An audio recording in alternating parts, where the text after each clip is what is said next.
सदियों पुरानी बात है कि मुल्क यमन में एक बादशाह हुकूमत करता था। वो बहुत इंसाफ पसंद और रहमदिल था। मुल्क में हर तरफ अमन व अमान था। एक दिन इसे बैठे बैठाए ख्याल आया कि राया की खबर लेनी चाहिए।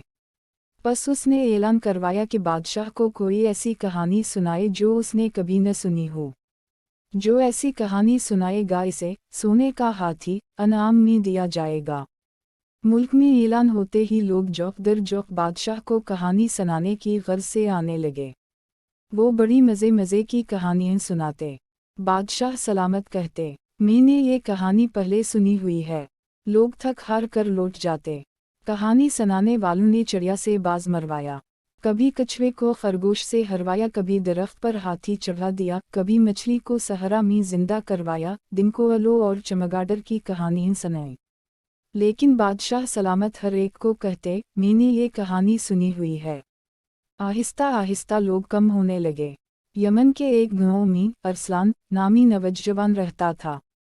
उसने तमाम बातें सुनी और एक नई कहानी लेकर बादशाह के दरमियान में पहुंच गया।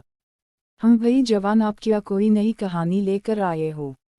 बादशाह ने पूछा। हुजूर, कहानी नहीं, एक हकीकत लेकर हाजिर हवा हूँ, अरसलान ने आजिज़ी से कहा। बादशाह सलामत, आपसे पहले आपके वालिद मुहतरम बादशाह थे।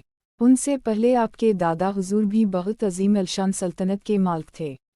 आपके दादा हुजूर ने आपके वालिद मुहतरम की शादी पर सोने चांदी के बर्तनों में खाना दिया। जिस तरह आपके वालिद और दादा बादशाह थे, इसी तरह मेरे वालिद मुहतरम और दादा हुजूर बहुत बड़े ताजिर थे। आपके दादा ने मेरे दादा से कुछ बर्तन उधार लिए थे जिनमें सोने की 7 दीगी, परात, प्लेटें, चमचे और दूसरे बर्तन थे। शादी के बाद आपके दादा बर्तन वापस करना भूल गए। आजकल हमारे हालात भी कुछ बेहतर नहीं हैं, वरना आपसे बर्तन न मांगता। शायद आपके वालिद मुहतरम या दादा हुजूर ने आपको बताया हो।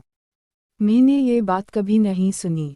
बादशाह ने फौरन जवाब दिया, अच्छी बात है बादशाह सलामत, आप फिर सोने का हाथी मुझे दे दें।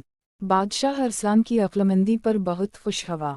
अगर कहता कि बात सुनी हुई है तो इसे इतने के बर्तन देना पड़ते। उसने जल्दी से कह दिया, ये बात मैंने नहीं सुनी। देखा बच्चों, अरसलान ने बादशाह सलामत से अक्लमंदी से सोने का हाथी हासिल कर लिया।